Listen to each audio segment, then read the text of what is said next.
Amable teleaudiencia de Paso Televisión, sean muy bienvenidos a esta emisión de Reflexiones, un programa que se basa en la palabra de Dios y en reflexiones que quieren llegar a su corazón para compartir estos temas y estas reflexiones para su vida y su corazón y su familia.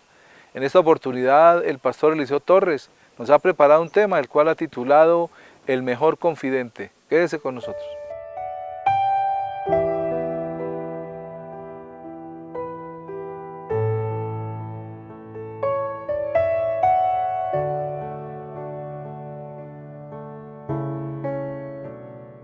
En algunos momentos de la vida, o en muchos momentos, hemos debido a las circunstancias, tenido la necesidad de una persona que podamos confiar, que sea nuestro confidente.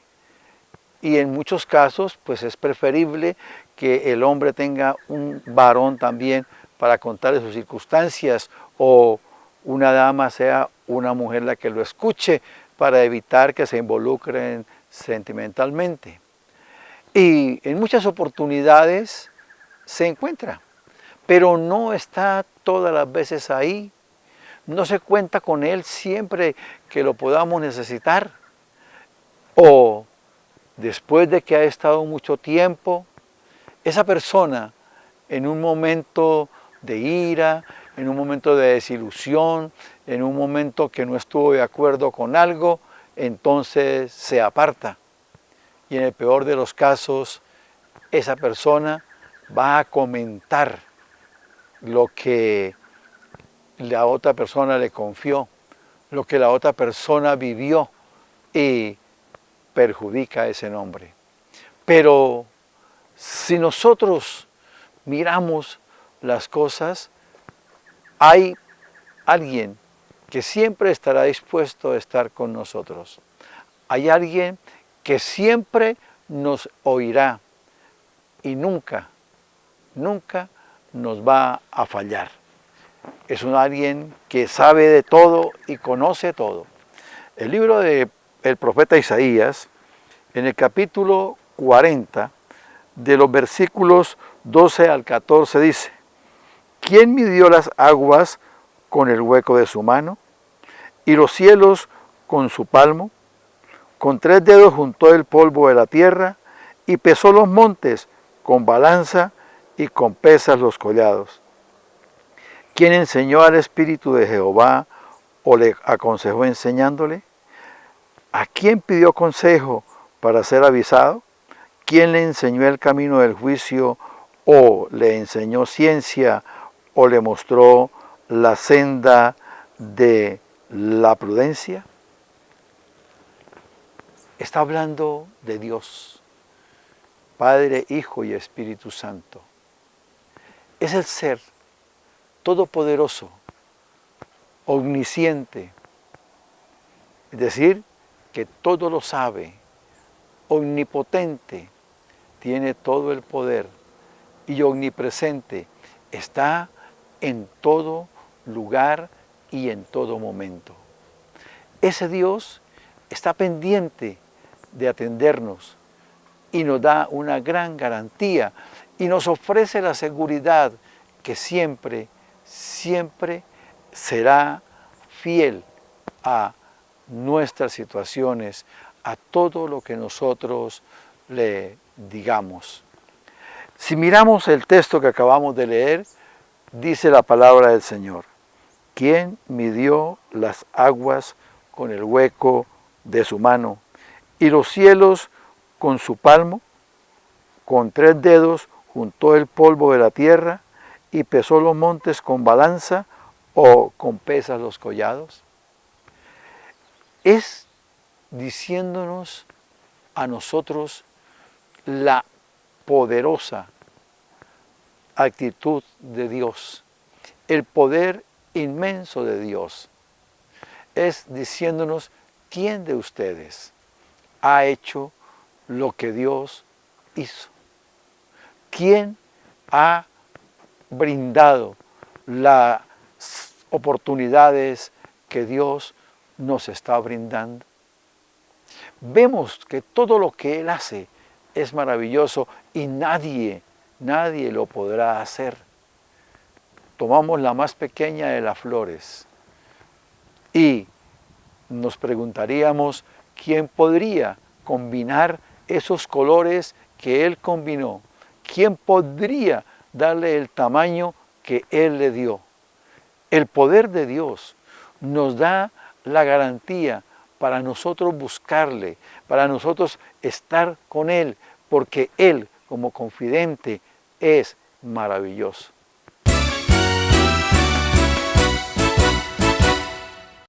Poco a poco. Esa noche la nevada fue más fuerte que nunca. Casi 1,5 metros de nieve quedó esparcida por toda la calle. Cuando el Carlitos salió de su casa y se dio cuenta que estaba tapada de nieve la salida hacia la calle, fue y sacó su pequeña pala y empezó a quitar la nieve poco a poco. Un vecino se quedó mirándolo y se acercó al niño y le dijo: «Y tú eres bien osado, niño. ¿Cómo piensas quitar todo ese poco de nieve con esa pequeña pala?». El niño levantó su mirada, miró la nieve y le dijo con voz pausada: «Poco a poco voy a quitarla hasta que termine». Es algo interesante entender cómo aún los trabajos más difíciles podemos lograrlos poco a poco. Y esto sucedió con el pueblo de Israel cuando salió de Egipto. Dios le fue dando las victorias poco a poco para que la tierra no quedara deshabitada y se llenara de fieras. Y dice en el capítulo 23, en el versículo 30 del libro de Éxodo: «Poco a poco los echaré de delante de ti hasta que te multipliques y tomes posesión de la tierra». Querían alcanzar la tierra prometida y Dios los llevaba poco a poco hasta que cumplieron el propósito. Debemos recordar, la estrategia para la victoria será poco a poco, porque así alcanzaremos las metas. Reflexionemos.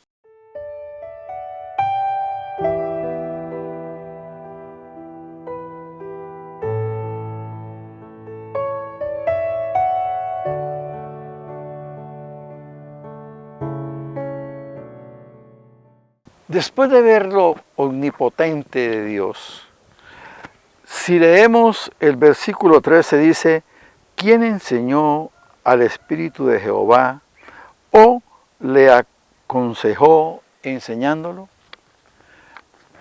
Miramos entonces otra de los atributos de Dios, otro de los atributos de Dios, la omnisciencia.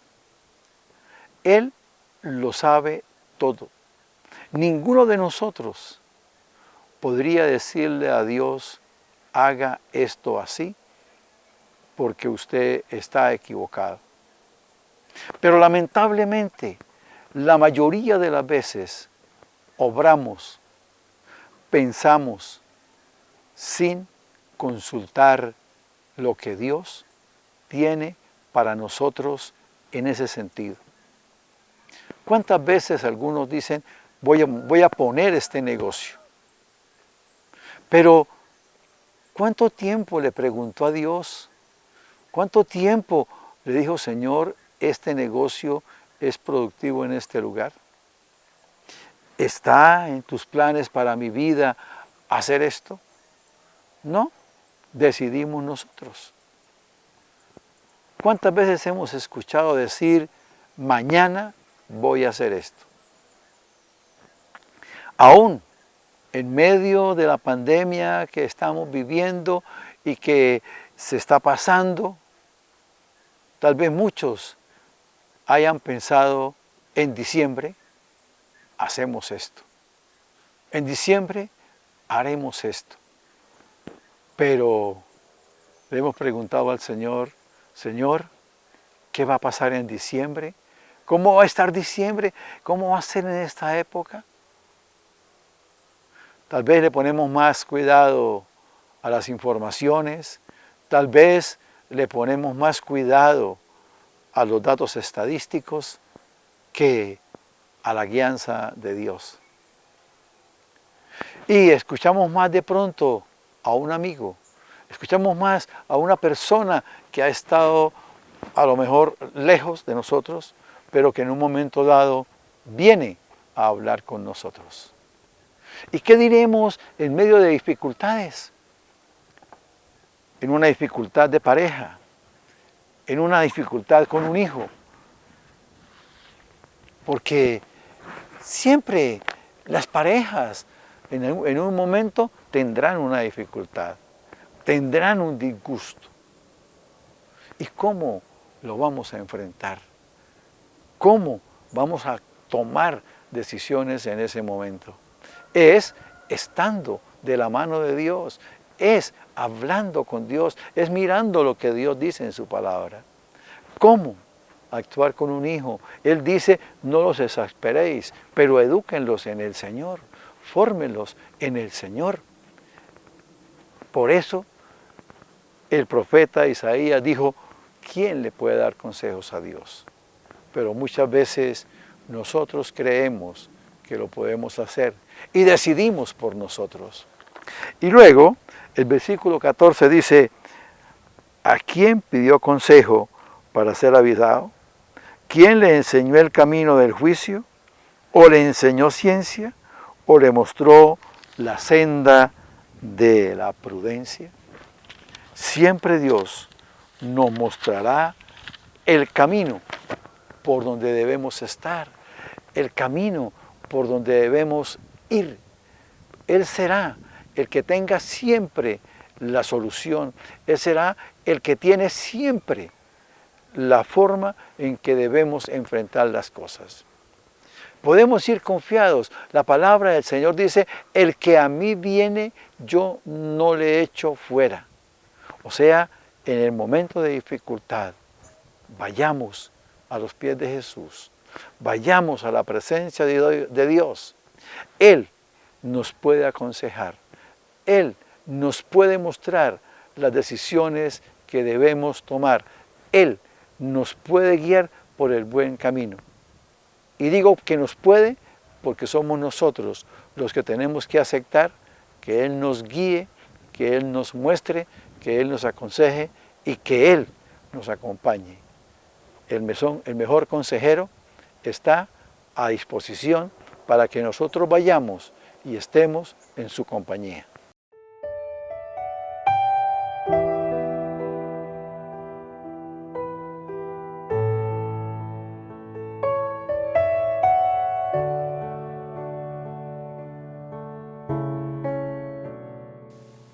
Con este tema que nos comparte el pastor Eliseo, podemos entender que nuestro mejor confidente debe ser Dios, por sus atributos, porque Dios todo lo conoce, o sea que Él es omnisciente.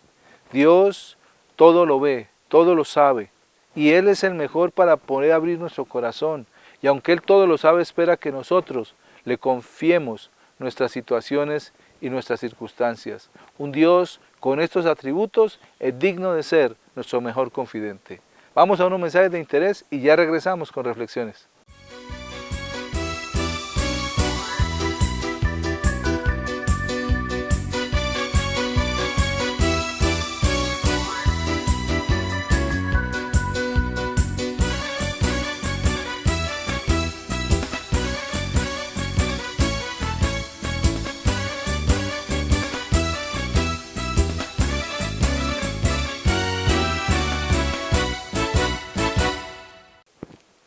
Para continuar con nuestro programa en esta oportunidad, el tema que quiero compartirlo es el titulado Enseñados por el Maestro. Quédese con nosotros.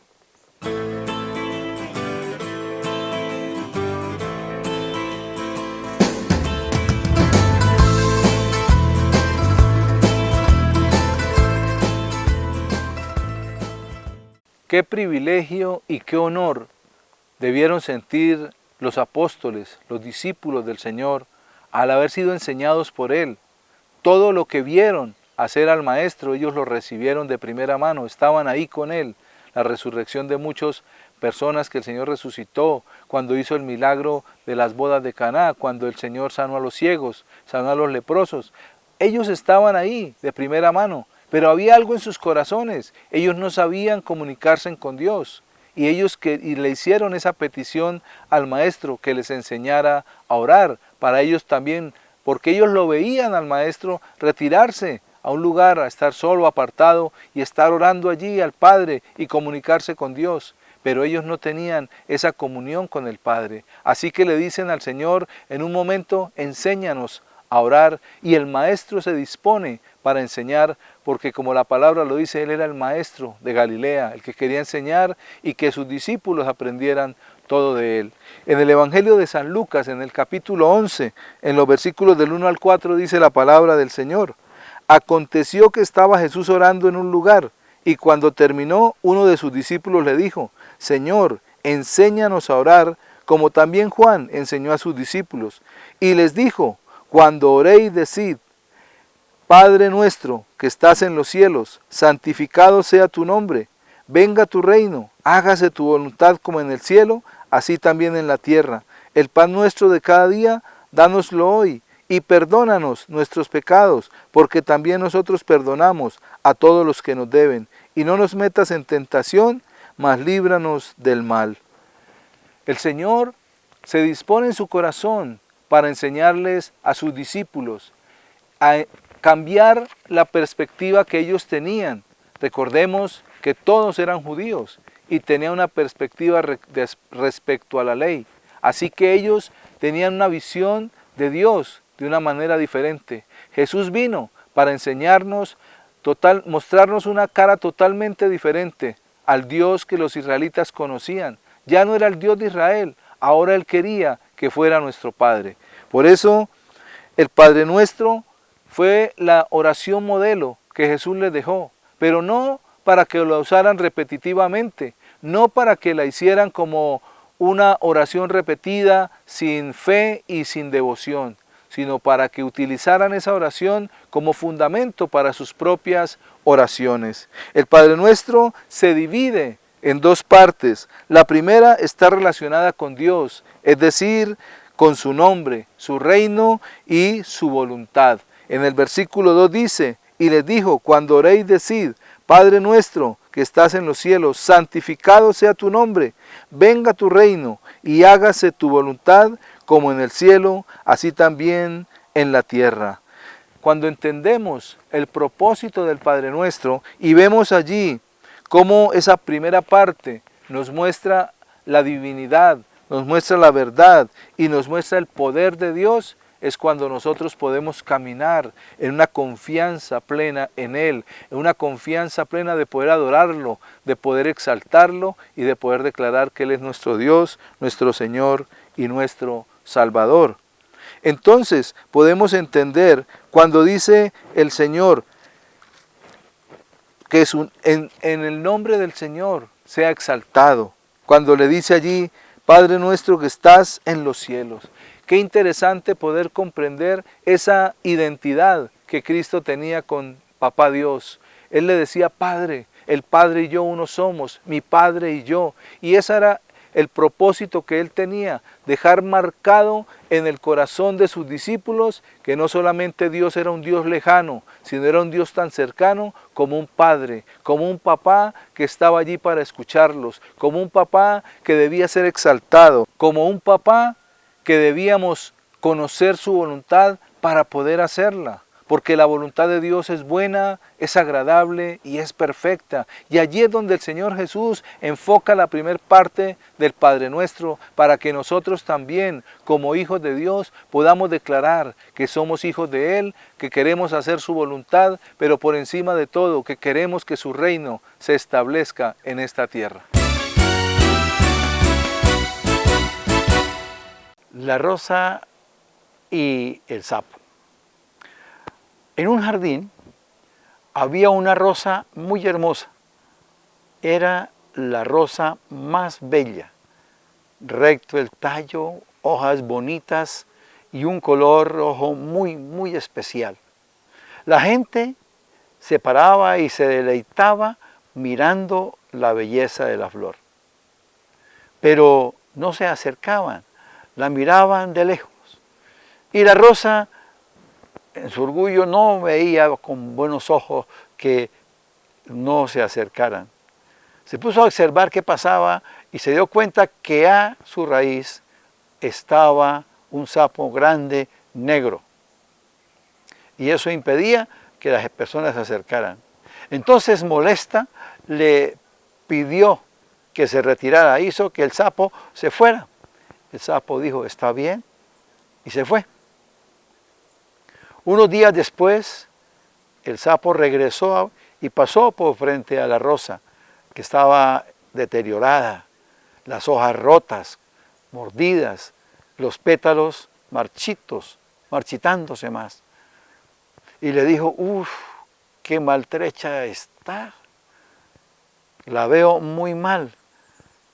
Y la rosa le dijo, sí, es que desde que usted se fue, las hormigas se han comido mis hojas, han mordido el tallo y han venido a morder aún los pétalos. El sapo le dijo, yo lo sabía, porque yo era el que me comía las hormigas, esas hormigas que querían venir a dañarle lo que usted era. Muchas veces no valoramos las personas que están al lado de nosotros, los seres que están al lado de nosotros, porque los creemos insignificantes, porque nos molesta muchas veces su presencia. Pero cuando vamos a ver esa persona, esa situación humilde, aparentemente, o hasta de pronto incómoda, era de gran beneficio, o es de gran beneficio. En la carta del apóstol Santiago, en el capítulo 4, en el versículo 6 dice, pero Él da mayor gracia, el Señor. Por esto dice, Dios resiste a los soberbios y da gracia a los humildes. Miremos y tratemos a cada persona, a cada ser que nos rodea, de acuerdo a como lo dicta nuestro corazón en la humildad y el buen trato, porque todos tienen un beneficio para nosotros. Reflexionemos.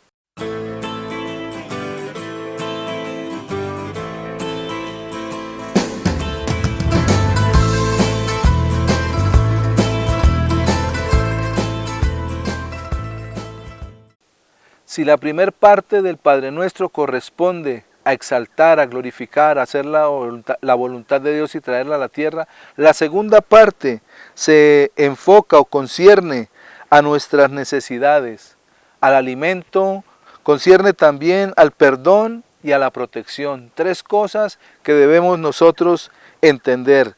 En los versículos del 3 y el 4 dice la palabra del Señor, el pan nuestro de cada día, dánoslo hoy. Y perdónanos nuestros pecados, porque también nosotros perdonamos a los que nos deben. Y no nos metas en tentación, mas líbranos del mal. Vemos allí nuestras propias necesidades reflejadas en el Padre Nuestro. Ahí en el Evangelio de Lucas, en el capítulo 11, esos dos versículos, el 3 y el 4, nos están mostrando esa oración del Padre Nuestro identificativa a la necesidad del ser humano. Y lo primero que el Señor dice y habla es del alimento. El pan nuestro de cada día, dánoslo hoy. Ese pan que Él nos da es su palabra también que nos alimenta, porque no solamente debemos alimentar nuestro estómago y nuestro cuerpo físico, sino también debemos alimentar nuestro espíritu y nuestra alma. ¿Y cómo lo hacemos? A través del pan de vida, que es Jesucristo mismo, la palabra misma de Jesús. Y a través de leer la palabra, de orar y de comunicarnos con Dios, estamos alimentando nuestro espíritu con ese pan espiritual que Dios nos da. Luego nos habla del perdón. Es tan importante el alimento como el también perdonar. Y cuando miramos sobre el perdón, podemos ir entonces al Evangelio de Mateo, en el capítulo 6, en los versículos del 12 y el 14, y dice la palabra del Señor, y perdónanos nuestras deudas como también nosotros perdonamos a nuestros deudores. Porque si perdonáis a los hombres sus ofensas, os perdonará también a vosotros vuestro Padre Celestial. Mas si no perdonáis a los hombres sus ofensas, tampoco vuestro Padre os perdonará vuestras ofensas. La importancia en el Padre Nuestro del perdón. Qué interesante, poder perdonar. Y muchas veces lo podemos repetir, pero si no hay un fervor en nuestro corazón, si no hay fe en nuestra vida, cuando declaramos esta oración del Padre Nuestro y no la entendemos, podemos seguir como siempre, sin perdonar, sin amar a los demás. Y el Señor enfatiza mucho el perdón, para que nosotros seamos hombres y mujeres perdonadoras, personas que perdonamos a los demás por las ofensas, porque si no los perdonamos, dice que el Padre tampoco nos perdonará. Y como último parte de esa porción del Padre Nuestro, habla de la protección. Y dice, y no nos metas en tentación, mas líbranos del mal. Que en la tentación puede venir, pero que no caigamos en ella. Que el Dios nos ayuda cada día para que no nos metamos en esa tentación y pequemos. Y luego dice, y líbranos del mal. El mal está alrededor nuestro. El mal es constante buscando como Satanás a quien devorar. Pero necesitamos pedirle a Dios que nos guarde de ese mal que anda latente en las calles, de ese mal que anda en medio de las circunstancias y las situaciones. ¿Para qué? Para ser hijos de Dios por medio de Jesucristo y guardados de ese mal como nuestro Dios Padre que nos ama y nos bendice. Padre, yo no solo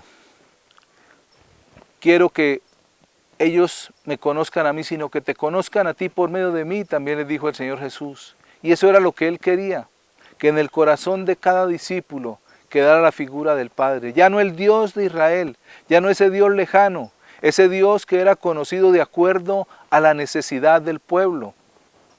Si el pueblo estaba enfermo, oraban a Jehová Rafa. Si el pueblo tenía una necesidad económica, a Jehová Jireh.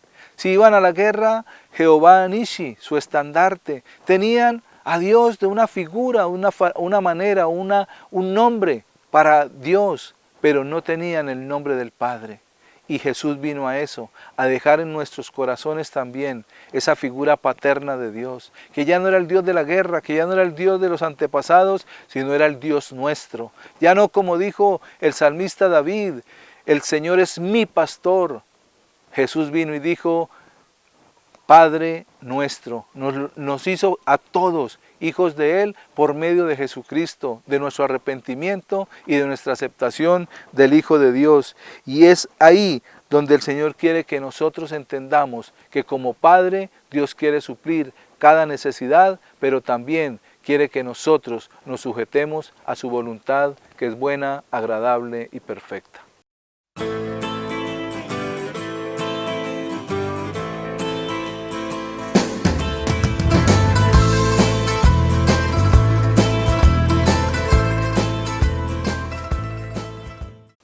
Cuando Jesús vino a la tierra, quiso que nuestra relación con Dios fuera más cercana. Por eso nos dijo, Él es el Padre nuestro. Ya no el Dios lejano, sino un Dios cercano que puede escuchar nuestras necesidades y bendecirnos en cada circunstancia. De esta manera llegamos al final de esta emisión. Gracias por acompañarnos. Dios los bendiga.